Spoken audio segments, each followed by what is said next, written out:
Estamos de volta para o segundo bloco, conversando com o Guilherme Boulos, e aqui é uma entrevista, um debate, denúncia também, né? Porque essa questão de juros foi feita aqui, foi uma denúncia, né? Que o Santander cobra zero na Espanha, aqui 140%, um absurdo. Osmir? Não, isso é uma realidade. Isso é uma realidade. Então, nós temos a taxa Selic, nós devemos colocar a mais baixa da história, 7,5%, não é isso? No entanto, a taxa de juros é uma vergonha. Ela é inibidora do desenvolvimento. Eu vi um dia desse que o próprio Banco do Brasil, que é um banco estatal, teve no primeiro trimestre deste ano, teve mais de 3 bilhões de lucros. E é um banco estatal.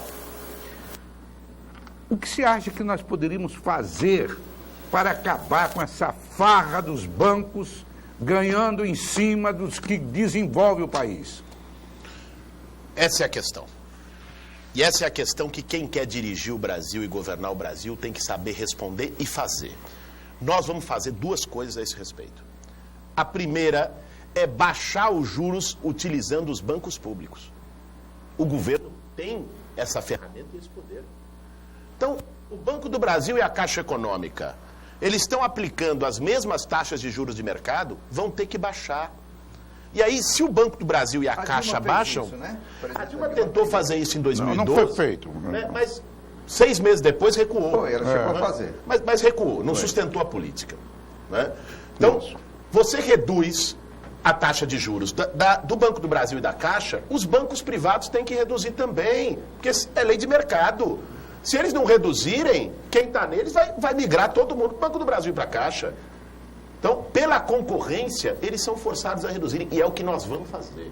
Nós vamos reduzir a taxa de juros dos bancos públicos para acabar com essa farra dos juros. E nós vamos também, só se me permite, Osmir, cobrar IOF com mais força. Imposto sobre operações financeiras. Hoje, quem paga imposto no Brasil é consumo. A gente consome um negocinho desse aqui e paga imposto. Agora, as grandes operações financeiras praticamente não são taxadas. Os bancos têm que começar a pagar a conta do desenvolvimento brasileiro. Sim. E no nosso governo vão pagar. Olha, os bancos têm uns componentes, só rapidamente, Narciso, para fazer essa taxa indecente, taxa de juros, ele tem uma série de componentes que eles colocam, inclusive o custo, o lucro, entre outras coisas, a inadimplência. Por incrível que pareça, eu duvido se tiver algum banco com 10% de inadimplência. Não tem, porque eles tomam medidas jurídicas necessárias. Mas, no entanto, geralmente eles jogam 30%, 35% para poder levar o juros. É agiotagem. Agiotagem. Agiotagem total. Ô Guilherme, tem uma questão. Eu não sou petista. E pessoal é o quê? Pessoalista? Pessoalista. Eu nem sou pessoalista. Mas eu tenho uma grande preocupação com o assunto que eu vou... A última pesquisa da Datafolha, Ibope, nós temos Lula, nós temos Bolsonaro 17%, Marina 14%, Ciro 8% e Alckmin 6%. Somados 4, não chega aos 33% do Lula preso e incomunicável com o grande público. Esse cidadão hoje está preso. A prisão do Lula não foi o maior erro político do Brasil, eu não sei se jurídico. E até eu duvido do erro jurídico, porque Lula não é dono do apartamento do Guarujá. Eu tenho convicção que não é. Eu sou engenheiro, já mexi com o mercado imobiliário. Lula nunca teve a posse daquele apartamento. A prisão de Lula não foi uma prisão política com um viés jurídico? Eu não tenho a menor dúvida disso, Narciso. A prisão do Lula foi uma prisão política.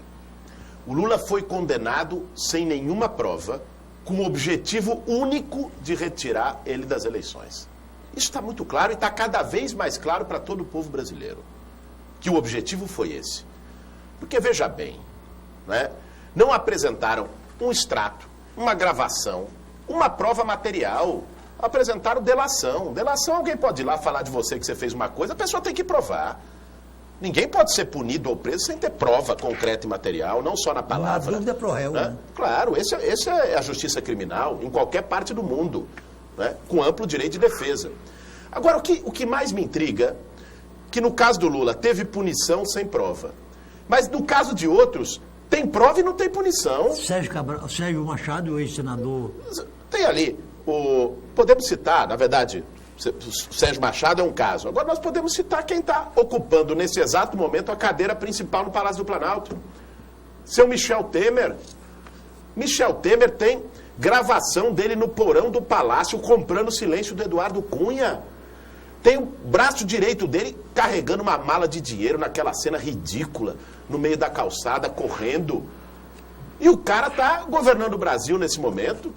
Aécio Neves, seu Aécio Neves, tem gravação dele dizendo até que ia matar o primo antes de delatar. Está fazendo lei no Senado Federal. Então é uma esculhambação. O que o Judiciário fez nesse caso foi uma esculhambação e é por isso que eu sou candidato a presidente da República, mas eu defendo o direito do Lula a ser candidato. Você pretende fazer uma reforma no Judiciário? Nós vamos ter que fazer uma reforma no Judiciário. Sabe por quê? Porque nenhum poder está acima da lei. Ninguém é Deus. Nenhum poder é infalível. O Judiciário é o único dos poderes que não tem controle social. Não tem nenhum.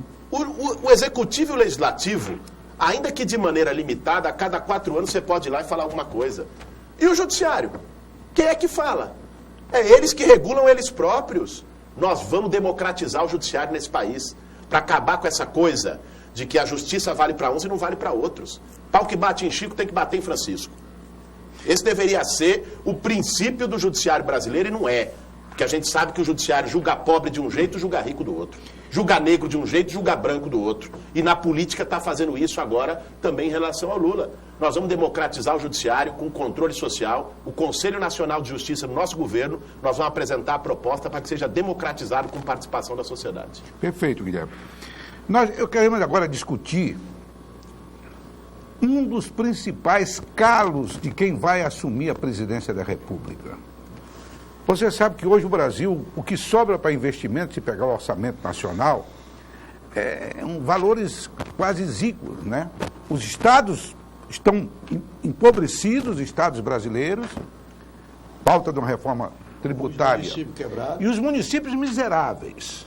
Os municípios miseráveis. Os municípios aqui do Acre ou em qualquer lugar vivem de emendas parlamentares. Tem um equívoco nisso. Mas hoje um dos componentes do déficit é a previdência social. A previdência que, em dados de um ano atrás, mas correspondia, eu acho que a 17,5% da dívida pública. 17,5%. Nós temos que levar em consideração que, nesses últimos 10 anos, a expectativa de vida subiu 11 anos, Guilherme, 11 anos.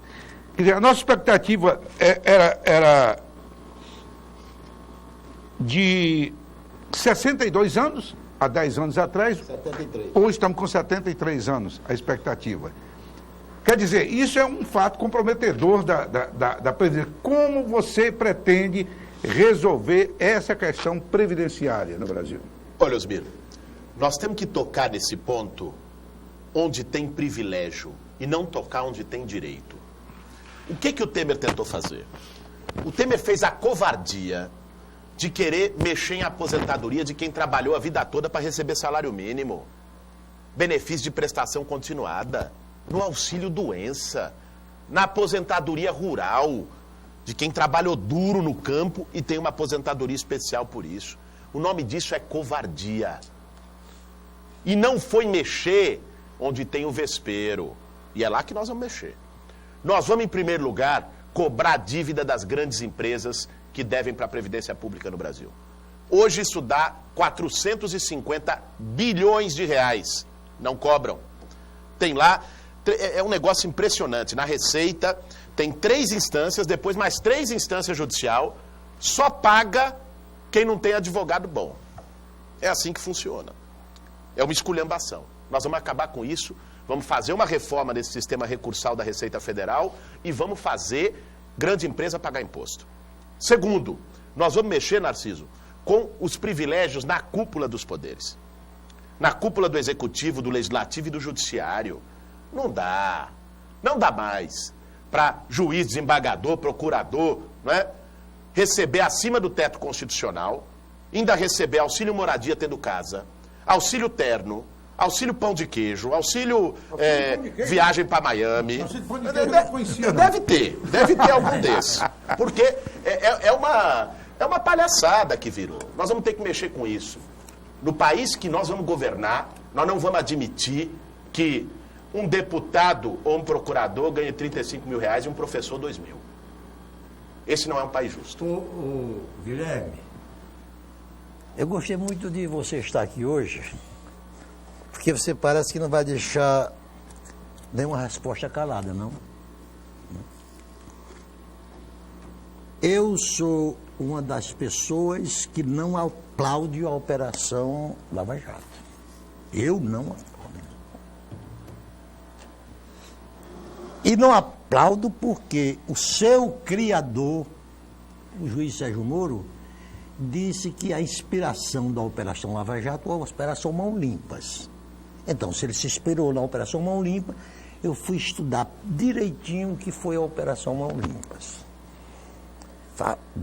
Passada a operação, a Lava Jato, nos seus primórdios, seguiu as mesmas pegadas das primórdios da Operação Mão Limpa. Aplauso popular, o combate à corrupção é uma bandeira excelente para atrair a atenção do povo. No Brasil, nós já tivemos 2 presidentes eleitos fracassados empunhando a bandeira da corrupção. Um foi o da Varra e Vassourinha, o Jânio Quadros, né? O outro foi o Não durou 2 anos, nenhum dos dois. Porque combate à corrupção não deve ser bandeira política de ninguém. É uma obrigação. Simplesmente, se é obrigação, você não tem que fazer propaganda.